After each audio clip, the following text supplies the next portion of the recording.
गिबियाव आं नोंथांनि बे खौरां बिजोंनि गेजेरजों आंनि खुलुमनायखौ बावहरग्रोनाय जाबाय। आं दिनै बे खौरां बिजोंनि गेजेरजों मिरु दुलाराय बर' फरायसा आफादनि जानानै मिरु दुलाराय बर' फरायसा आफादजों दाना होजानाय जि मिरु रोंगौथि सायख' आनजादनि खुंफुं आफाद बेनो जानानै आं मोनसे खौरांखौ फोसावनो सानदोंदि मिरु दुलाराय बर' फरायसा आफादजों खुंजानाय जि मिरु रोंगौथि सायख' आनजाद बे सायख' आनजादा फैगौ 17 डिसेम्बर 2023 खालाराव जानो थांगासिनो दं।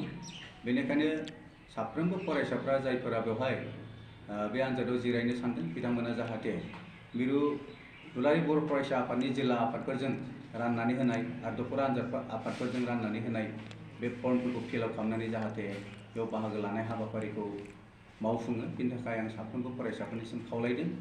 जों मिरु दुलाराय बर' फरायसा आफादा लोगोसे खुंफुं आफादा बे आनजादखौ थांनाय सप्तानैसोनि सिगां जोङो 10 डिसेम्बर खालाराव जागोन होननानै फोसावनाय जादोंमोन।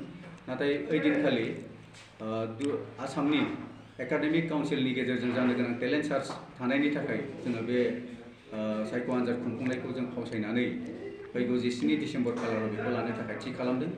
आरो 17 डिसेम्बर खालाराव लानाय समावबो जोंहा मोनसे जेंना नुजादों। बे जाबाय उदालगुरि जिल्लायाव बे एखे समावनो डिसेम्बरनि 13 खालारनिफ्राय बिथांमोनहा देग्लायनि मेट्रिक होनो गोनां 10 थाखोनि फरायसाफोरनि थाखाय प्रि फाइनाल एग्जामखौ बिथांमोना बे समावनो खुंनो आखायाव लादों।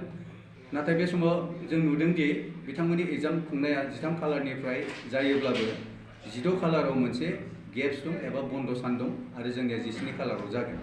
बेनिखायनो 16 खालारनि सानसेनि बन्द'नि खाबु लानानै जोङो 17 खालार सानदेआव जानो गोनां बे आनजादखौ खुंनो थाखाय थि खालामदों।